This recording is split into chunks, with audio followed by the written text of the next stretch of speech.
Greetings, Mr. Brown. ML Fadi.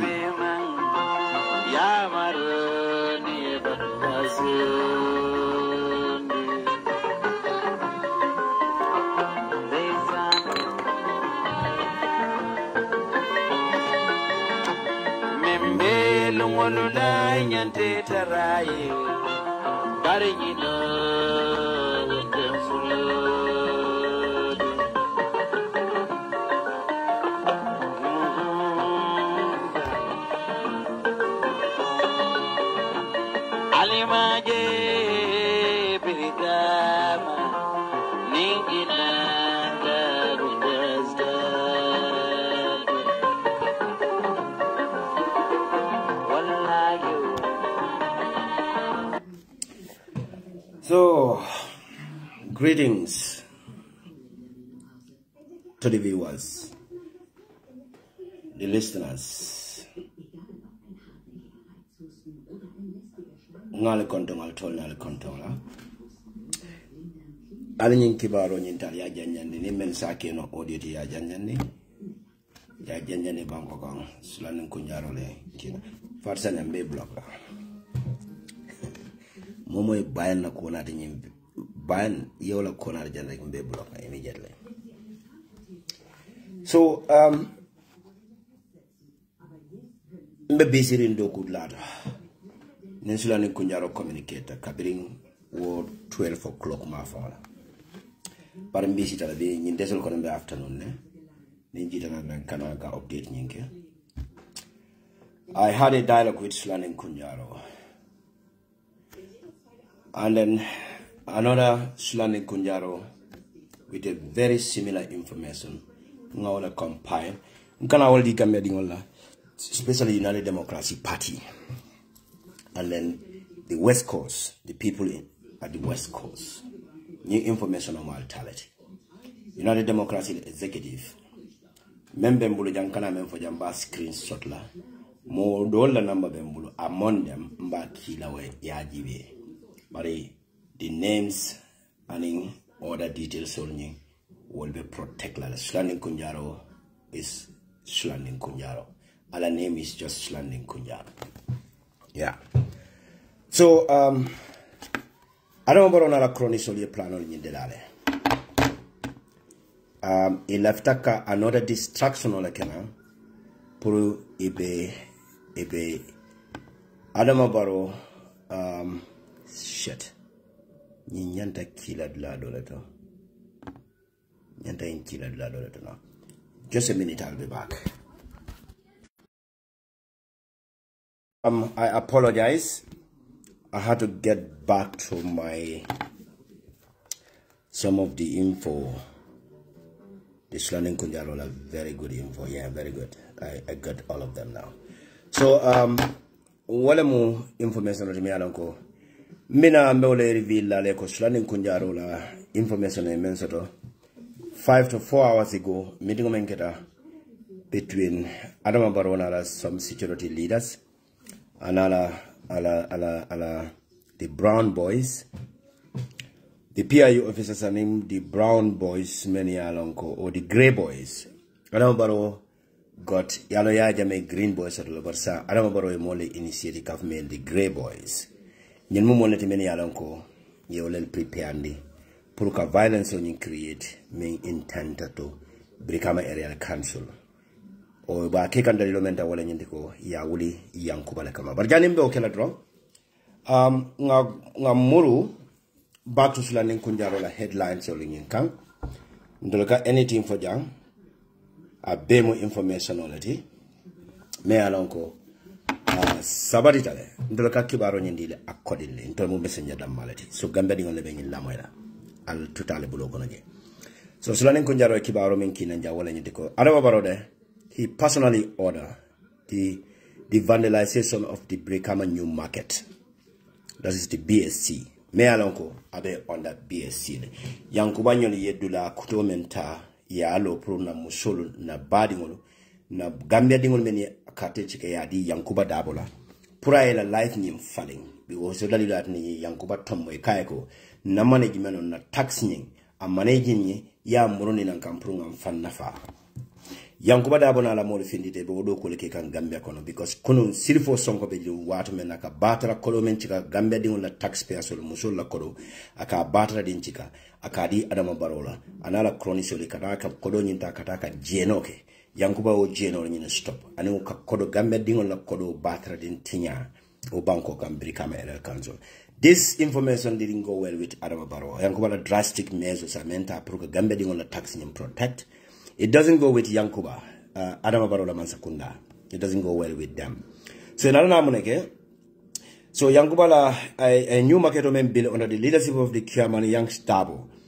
And the main purpose of this following reason, the reason why Adama Barola lafita kata ka Yankuba edu komen ke Brikama area council pro kata ka demolish yake munekama. Number one, to brutalize chairman Yankuba Darboe. Ya intended purposely provoke Yankuba Darboe nyintaka provoke. Yankuba is their main targets. But Yankuba Darboe ba target kamunane.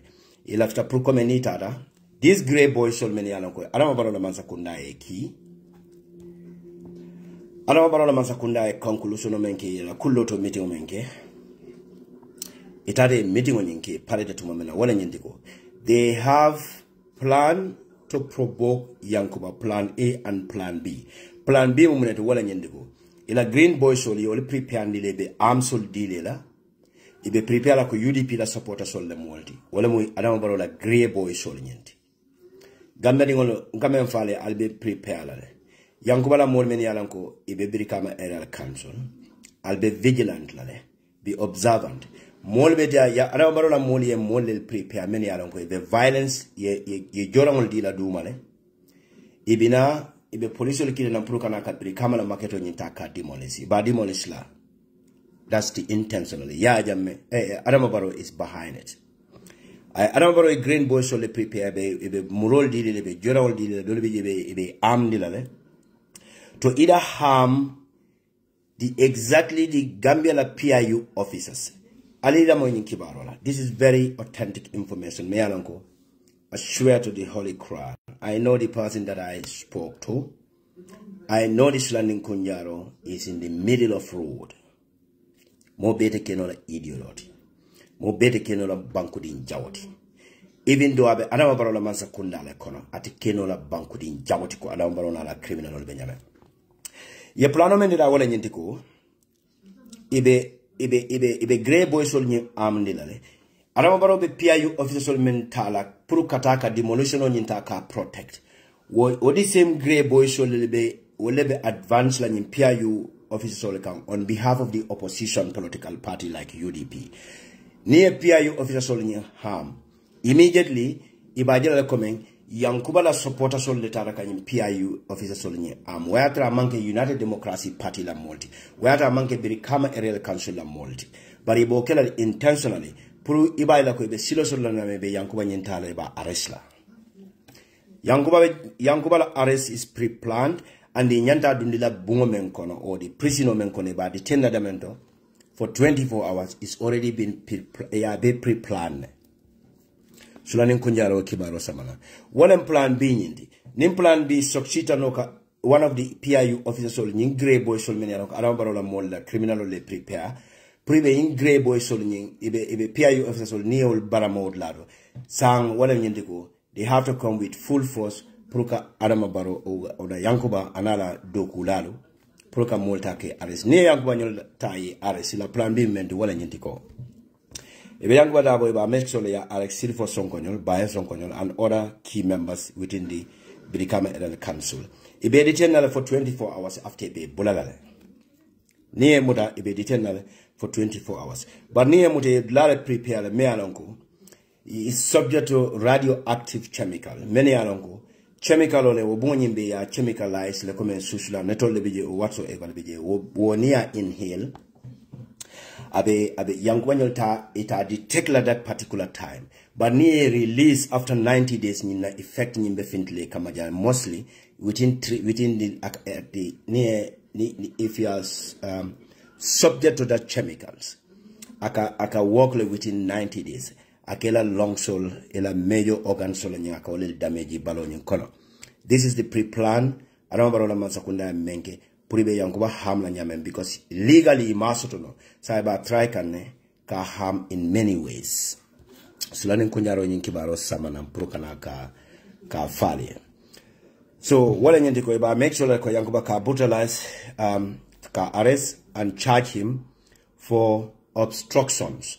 Neo get to mamene pareda ila detain you within the aim and objective is by harm a little bit chemical, but within that process you go within that 24 hours on you go iba charge lale for obstructions because Alabaro law executive power nyintaka PIU officers on nyintake kibrika marse kono ka jedimonis we haje ko den birika madimul na finde protocol blatu nyim protect so it libaji la ko yela green boy sol nyinchika grey boy sol nyinchika prokata ka PIU officers on nyinta e ham neol ham to mamena denisinata to arrest yankuba ibe yankuba charge la for obstruction because it libaji la ko womo killing menila to le wol ki Prokataka obstruction on Yankee, Ebo Kunyin divert la saya associated with 𝒕𝒉𝒂𝒏 Council under the leadership of Yankuba Darboe.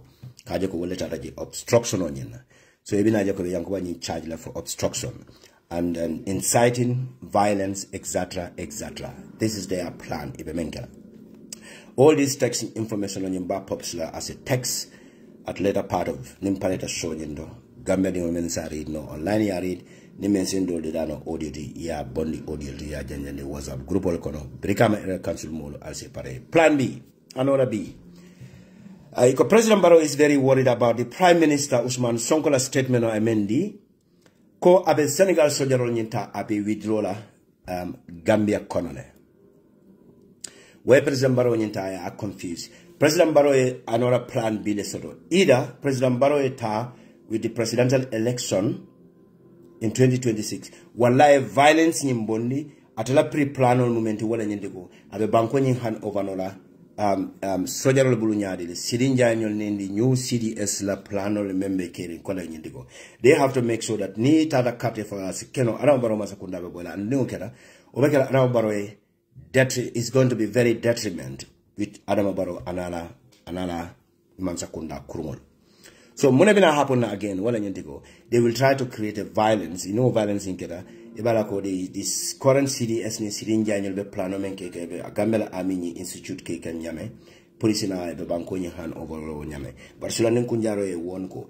That's going to be one of the most brutal. That's going to be a very terrible move of Adama Barrow because akonya ko hani akonya Gambe kido me fata wood lar. Aram Barrow the thing installed on a Gambe di kam. Gambe di man la femena. Especially the Gambian security within the security sectors. It is very fragile. Aram Barrow la divided rule is going to be very terrible. Now if Adama Barrow attempt to do that. Sulanding Kunjaro Adama Barrow won wala. Konse kumonyi taka fire. See, Barrow knew if Senegal withdraw his armed forces, there is 100% possibility the military will take over. So, Janate Bokela, the plan B, wala ni Senegal is soleyinke, elected soldier on withdrawal. Lialo exactly will be the soldier on withdrawal at that particular time. Adama Barrow will create a violence in the Gambia. I bankoni hand over within Gambia soldier on yimbe banko nyin tala wala jani military solo be banko nyin take over. This is don't underrate these informations. I've been after market. The neighbor could market buying a loose star. The baby boy the booty, so a new query. But this information, please. Wallahi Gambianol, Muga more forced to listen. Muga more convinced to believe me. But either take this information as a joke or a lie, it's up to you. But time will come. Mark once said this, and then it will be too late. Be prepared. Na military kundato I don't have any true man about them. Commandos, the Air Force commandos, Gambia, Arabaro, don't even try.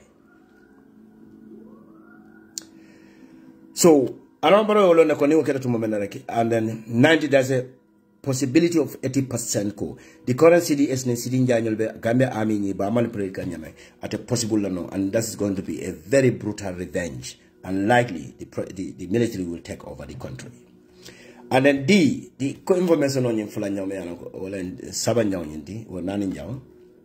President Barrow wanted to bring chaos so that there will be a state of emergency for ECOWAS to intervene and extend their economic terms. Nyimfana is one of their plan D. Me alonko Ano barola feka violence le create Gambia kan. Isaya sala official ni command kore kataka economic ko nyinta ke demand pour a plead to the economic pour isaje will say la term la military la present in the Gambia ni isa extend on in Senegal bina then Nigeria wala Ghana or wala any other African ECOWAS member states will say la soldier on in Kina Gambia pour kanaka continue there. But yen plano men commandant wala nyentiko ila eman objective ni ila taka yankuba dabo nyeng ibola target kanjenak. The plan is already set. Yageda lilo men kama wala nyentiko. I repeat, ibe PIU officers all nyenkila to demolish the new market me anako birkama era council la bill. Bari ibe muna kila koreke there's a ye mole prepare men mu ila grey boy sol nyindi ye wala amundile ibe dundila nan kafo kono binale as ibe pretend na ko ibe yankuba la brikama era council wala brikama community la market ni ibe wala protect kambari la intentional movement wolko ni wala demolition ni kuma they will advance to the militaries or the PIU officers ni will harm to mamenarik then tension on yimbe call ila eman objective wekela mente wala nyindiko ila taka yankuba la arrest ya arrest le prepare me ananko is fully chemicalized in dile with the radioactive or whatsoever. Iba intentional mental will keep la for 24 hours. I repeat, they will keep him for 24 hours to inhale that one, and then he been a charge for obstructions, incitement, and violence. He and I are released. But we aim it because what chemical me anonka be bulokono. This is the same thing. Barra Jufi will inhale after within the short period of 90 days, whether you believe it or not, but ila eman objective is one of them, to harm Yankuba at all cost. So ni wakati mamele Yankuba ni release within 24 hours in a charge. Within the 24 hours iba charge la nyala obstruction, violence, and then inciting. So wamula one of the planet. Me alanga be kidding. So C, walengo Barrow knew if Senegal withdraw. Okay, no D. Okay, the information on me alanko Sulanding Kunjaro are dedicated to Kiamani Yanks Darboe. Ako let Yankuba be very vigilant. Please, Mabjane. Let Kiamani Yanks Darboe be very vigilant, because he is their target. Let him avoid that particular area. If not,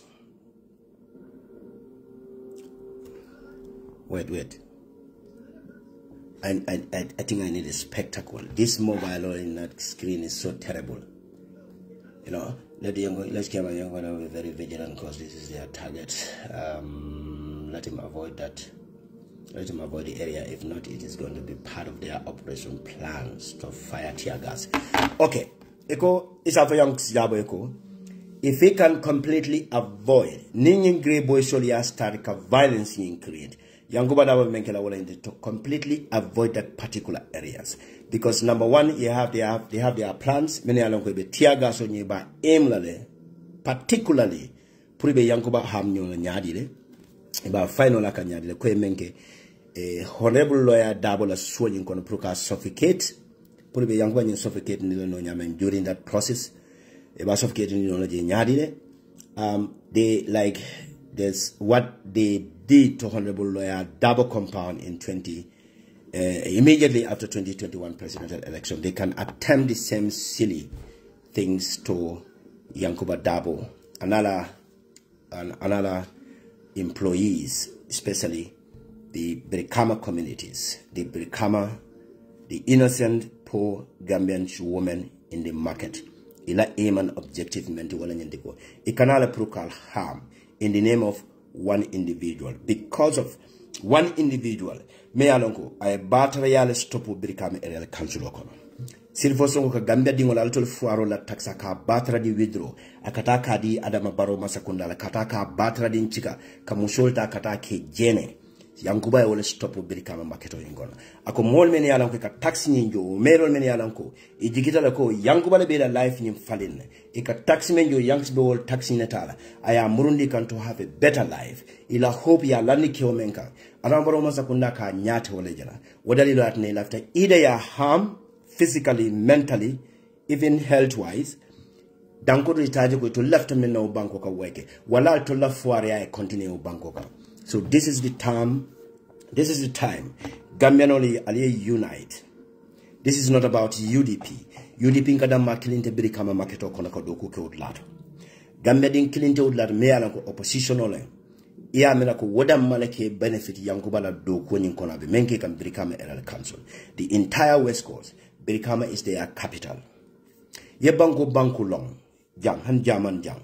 You have 16 Bundesliga. Every 16 Bundesliga zone, ibeni las commercial city lam, ibeni la Bürgermeister lam, neo olbeni la Bundespresident lam, ibeni la the Bundes every Bundesland anala president lam, wala anala minister lam, Bundesminister lam.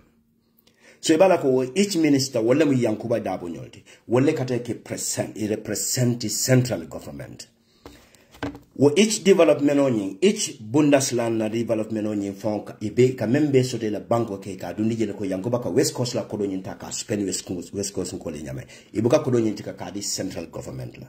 Central government, they have their own budget, but the local government also they have their own budget from the central government and the ka dile le ka doko ke le nyama wala to la si loka hani banko ibuka je nyala yana Bürgermeister yin soto me ala ko every city na la Bürgermeister la anala alikalo la anela sefolo wolle kanaka lo o banko dingol la kolla. So Gambia dingol men yalan ka tulbe o birkam el council on kono. This is not about Yankuba Darboe. This is about your future. I dingol la future. I badingol la future. I dingol wol mama dingol men kana. Wo fuaron men ka wafiro ko masse ko ne la balunya Yankuba ka wala sone andi. But if ele kana Adama Barrow na Masakunda ajoko ako as long as o development no be carrying under the UDP ako to Gambia bele be tinyala Adama Barrow le Masakunda mansa din jawati Adama Barrow le banku din jawati nyine ka happens Gambia dingola but me futala would line in tole. So let's go back to the story. Sulanding Kunjaro information on zamana na wala nyinde flanya wala nyinde ko ako let the people of West Coast Sulanding Kunjaro in kibaro di samana ko mol men yala ko boda birikam era council atolem West Coast in koldi kabrin kallaji foka naki kombo gunjurla kata karton kana fo sanya nyolto Senegambia area kana fo kololi ikale prepare. This is not about birikama damma bari nyimu yenyin kele tas yal target le personally yenyi area nyin target le procal damage development of me keno under the leadership of Yankuba ko malla fi kawlaji malla fi Yankuba la ji nyala. So what are left Canadians? So Sulanding Kunjaro in Kibaro in Kikako, the wealthy people of the West Coast be ready to demand their areas. As President Barrow and his evil mafias group are ready to destabilize their region. Ako arama bara Sulanding Kunjaro ko arama bara na mansa kundala mafia banku din jawl ni banku din haramu dingol jahannama dingol ikoy pareta de e kanala prukana alla region on prukana ka betinya because Brikama is the commercial city in the West Coast. Il after the prukala feature nyinta ka damage, especially those poor innocent Gambian on many ko be doku ke la baluka soto Brikama Marcel kono arama bara la mansa kundaya e mana objective men wala Gambia dingo be fuari yandi ke konkondi yina soila ni me konkoni de sonnela ito kanyina foje. This is their political strategy. Wala ni mo man londiroki ibuke mira no mira ko sutiyata iketa hasidoti ibuka feature nyinjeno itika fele be moment nyimen kono everybody buy for sinyande te kanola and ibuka kino. This is very common in our Gambia society. This is very common in the Gambia society. So Anabaro Masakunda Filea intend to destroy the West Coast because of Munekeda. Idaltaka kodo batra di ndomo nyamen sirfo sonkola leadership nyinkono imola soto yankuba ka taximenta aka murundi banku dingol laka itolo ko itolo nyate ojala because anama barola masakunda be suffocate kan because ila dokula membeje in few months time ni manyi loan sol nyintana itela joke nola and okar violently in omo violently especially in the security sectors ning adama baroma amina kodo jono image on tilikili karifula karisa bakarinane omo violence it can lead to civil unrest ya jamala masakunda anata nyaadi le Gambia kono monekena because ko jawara no molle bonana Liberia kelola wala peacekeeping inara ya jawara masakunda me jono wala keda violence wala keda la silodi wala keda the end of jawara masakunda la end ya jamenyo rise ta wala nyama banko nyinta because it must sociology. So in order to avoid that one, sir, they venture into taking loans. Despite Gambia debt at this stage is almost $130 billion debt. So it's how Jonani Obekalale Bulokono. European Olboka Kododila. Near Kododi Garavara Masakunda, they can monetaka attached to supervise that project, Yemendila. Niye mendoku iko esula danyine European oli aboni ya di onanga monyindila so ikalafika kodo batra dintinyanya mebukaso no wanyama. So that's the only reason ibole can sign them. So Gamenol, the people of West Coast Sulanding Kunjaro kali prepare aliala banko nyim protect aliala territorial integrities aliya protects ne onda arabalo la masakunda kanale to destroy Brikama market me alanko ability under the leadership of Yankuba Darboe. Sulanding Kunjaro information already. So I can start a failure.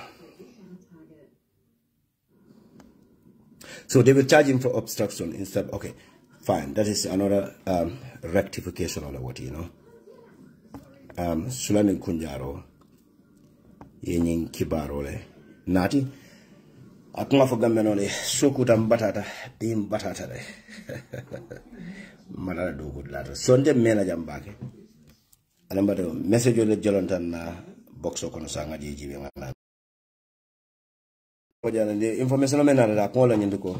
Let me make sure that this information reach to Chairman Yanks Darboe and other entourage can make sure that this is the information na menso to yeah kana ka tandala alkana na fa 3 years jotna na demonstration okeda no nyalile and in the reason why you buy no mfinda janengal alert ko atandiko the reason you buy you mole prepare pro many ala ko bitay bal attach can violence you create and after 24 hours that's exactly what happens. So do not underrate Sulanding Kunjaro. Sulanding Kunjaro is a genuine citizen, a patriotic for that matter. His love or her love for that country is beyond our own imagination. He's a patriotic citizen. I love and adore him. So, Gamenol, this is the information on Gamen Sutalia.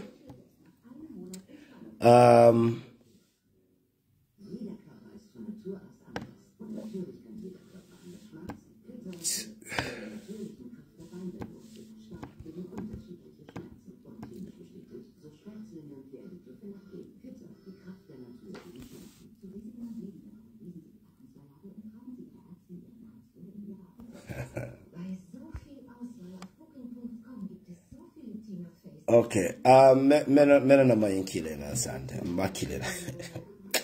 Sulanding Kunjaro do fela ako it got a very tangible information on me alanko. And nita no number right now. Mena number in drop lie. The gang, the real leader me alanko. The killer. Another barola personal. Another baro a very important person. A minister like Oddly's. Oddly to a minister on the Adama Barola government, wale the PIU officer soldier fa. Better now would like to follow. And oddly, Adama Barola government official oddly, wale PIU officer soldier fa. So better now information Donaldo. Ngambat till the judgment, Janin judgment on you make a lambinamba for a minimum ila name, it don't time moment a service on your corner. Ani ibota mintole. Sulanding Kunjaro will tell you. Don't worry, Mr. Kole. Sulanding Kunjaro. Abejane, you know. So, this guy called Molmen Alamkodea, one of the real leaders of Yenti. I got the information on you passing on your can. Jumalaba read, Jumalaba calling coma. It a target on monitor. And back at the time, Jumal, the location on you. Jumala Munin Grey Boy Sol Yenti. Sulanding Kunjaro will just keep updating the general public. So medana legeneto ndola misono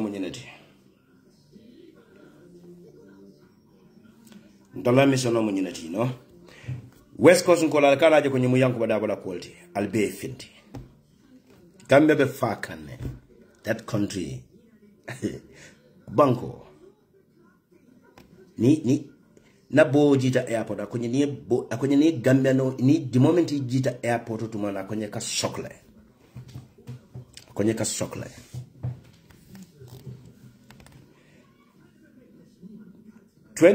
mbe bokana Gambia. Mbe seikana. Listen. It is sad.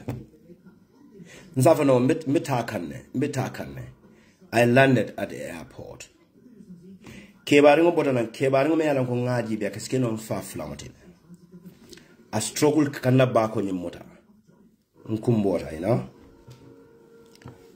Ninkombe story saying that I still feel emotion. At a useless person like me. Njita airport. Keba alfa tikoyo. Akabi na bako mutala fonna kanyo saba. Pruka na bako boni na ndonka fintindinye. Nka pabi akwa. Nka nyama ma.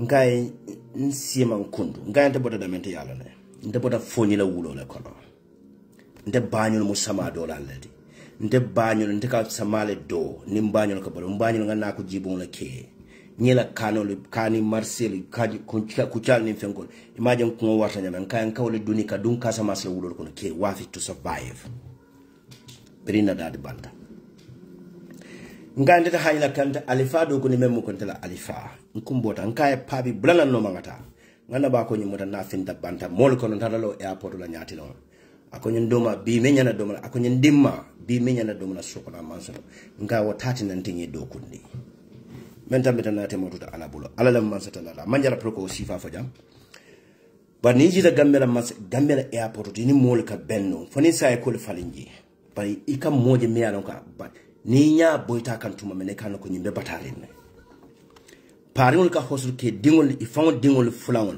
ki dango ke la bakaso findando josi be coincing dingol men dilela o fon da ma bala fa wartale itaji la dunia dawda na manke gambiate han Senegal jita je buko sifaji je Senegal ni jita mo men kana wala ni be ni kana la nyaade taxi criminal no privé sunya la nyame that's it waleji Senegal because jita Senegal sometimes ago or last year or whatsoever. Sulanding Kunjaro kadum banko kana fendi. Yalo ndolka operate nyama ndolmo Air Force Commando ndolmo military intelligence officer solid. Ndolka du nga fendi mo buga kalamata. Njira Senegal soli yenda time o wesi modo be Facebook o ja benjela jele. Kabrin tala woro. Nen Senegal la government ila airport do kula nga kele for somanda tala lulu ikunga menjo ikonde nyanda tala German authority le ndi nyanda visa le apply la Senegal wala ngata ndi nyanda German mala ndi nyanda mala for German authority le consulta wala clearance dintela nanko ila banku di wala kana ajinyi mbango ngaya matul baman sele falman ndeka kawme fofu German le kaw ikonde nyanda 150 euro le jola la nko ka 150 euro jo albena ticket ri bukula ngamurja barinta jola ala ne dema na kasmas bodo lo no sita tuma na njiba akonye enyab nka enyab nyabu akonye joboda men dole nga fa to na akonye ndela molbe karanta wala so nga au kato go ai amala ndeboda fonyele jola bari ndingo no kada tuma na wem kona tuma mena nga jangni wonde nyimbanko kanja ko ngal ben sendi la de bari manta jola laftala la authority fon be na silam al ben samala da mala sambaji al police will call na so ni wala na negotiate da konya do mani me je tuma mena laftala da wala kan you know what nimba jole be ko be risito da konya sabe men dilende te o dintela de ngata nge bribe no wonde non takela you know. Can you believe this? This is what Senegal to the Gambians. Senegalese soul kayina ke Gambia dingolla. Bi was Senegali soul. Was Senegali soul. Wale kana ikana banko control na economy fon la banko kan. Mendiate ka wala kiji. Na moto na drive for a stop le mendiate ka for this number of kala nyanda tamila ka dun Senegal. Anda adama baro masakunda. Aka keno odro na to. So medana le janeto Gambia ding wala unite. Aliwo bankota. Gambia is in a danger. Gambia be collapse kan. Gambia be fag. Gambia ding Gambia kube kala Gambia la. Lisa. Medana le janeto.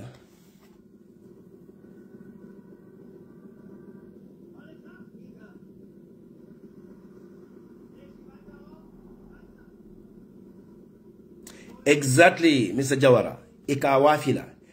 Ika wallahi ika chika nibita jongo kene ka domandin kuntuje ka dila puri ibita kamoto nyamende. That was very terrible nabrona and ika mena ko gambe din ika jello jowod lato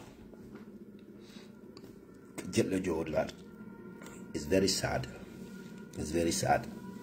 so medona le janeto Sulanding Kunjaro nyiki baro sotna 𝒂𝒄𝒄𝒏 with you gambe no la bankota nemo mo yala siasoto or you have an option against this Sulanding Kunjaro revelation, you can still join. But na Sulanding Kunjaro will be sitting back at Dokut later. So they don't know how to be joined, you know. But I have a information on you, I have a update, you know.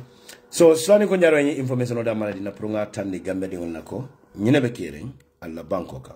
Mansakunda me alanko, ala Mansakundari on the Doku Mengi. Ikafo Manyana Kella.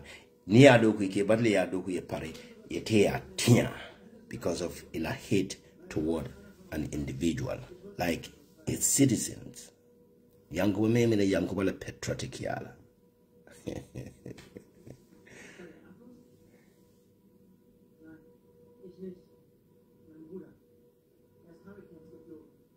200 euro, Mr. Marina. This is crazy. Ndene kelogel kabin tala war. Ularo lenjita some minutes to 6. Billahi wallahi for somanda tala lulu. Me airport okono Senegal. Nkwal mambata. Ndol settle tale. Nkwal mambata ndele bararati. Wakete Senegal la airport old. Wakete la airport old. Nkwal mbefinda mejaman embassy ni call la ja right now. Katanda lako. Mbeyne face kanyimba ko kanya. Kabirin tala war for tala lulu suba. Kwa tuli mambata. Nde nara lifola. Nde bemfambule jane. Wato bente bulle. Ha. I'm telling you. It's very sad. It's very, very sad. So medana lejane do. Al sutu to dia. Ala baraka mbata bada ngana relax to bandi. Nganku. Nina sojari ndi wena afela because ate wulta le nko e kalta mabo bungono because no one that international abulo. The Bundeswehr. Abeja ne follow na ke no. So medana lejane do. Altilo to dia ngana hata ndi wonye lama. Ala baraka bake. Barsa nyanga indedicate tele. Baringe baile. Si se moro.